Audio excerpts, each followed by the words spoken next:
Yo, what's up internet? My name is Anthony, and the Raiders just got a good win against the Titans. Now, we move on to week 2 against the much less talented Jets.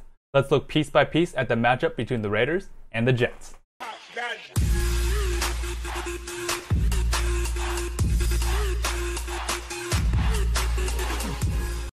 First, we have the Jets offensive line versus the Raiders defensive line. The Jets are far away from the days of Nick Mangold and D'Brickashaw Ferguson. Kelvin Beachum had a few good years for the Steelers, but has fallen off dramatically. The Raiders' defensive front had quite an impressive day against the Titans. The Raiders have a ton more talent and win this battle. Now for the Jets running backs versus the Raider linebackers. Matt Forte has been a workhorse, but he isn't quite the back he was with the Bears. Bilal Powell can play, and they will have to carry the load to get this offense going. The Raiders linebackers aren't well known, but played decent last week. Still, the Jets have experience and have an underrated running back group, and the Raiders linebackers need more seasoning. The Jets have the edge here. Now for the Jets tight ends versus Raiders safeties. The Jets have Eric Tomlinson as tight end. Yeah, it's that bad. The Raiders duo of Reggie Nelson and Carl Joseph stepped up last week. The talent in the back end is there, and the Raiders will have another good game this week. Next up, we have the Jets wide receivers versus Raiders cornerback.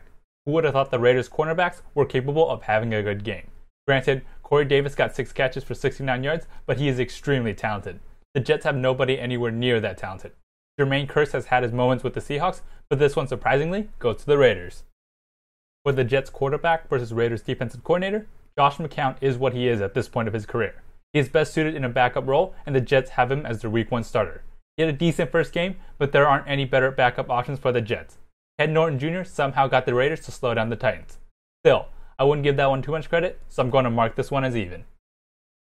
Now we move on to the Raiders offensive line versus Jets defensive line.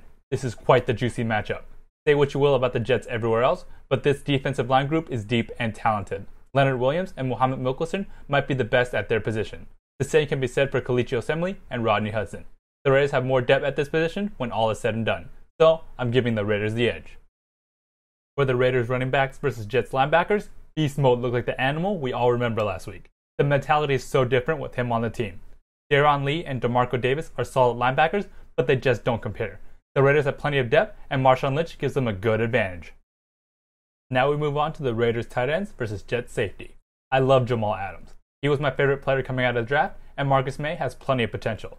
The problem is, they're rookies in just their second game.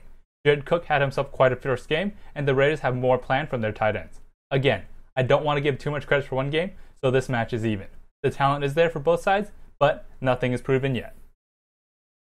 Now, we have the Raiders wide receivers versus Jets cornerbacks. Morris Claiborne was playing pretty well for the Cowboys last year before he got hurt. Buster Skrine had quite a bad season last year. Amari Cooper and Michael Crabtree had quite the start to their season. They might be the best wide receiver duo in the NFL and have a big advantage here. 2,000-yard receivers should have a good game.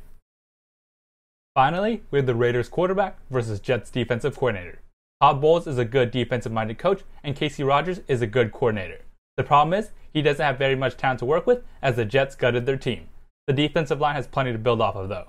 But the Raiders' Derek Carr is an absolute animal and continued his hot play from last year. The advantage goes to the Raiders' franchise quarterback, Derek Carr.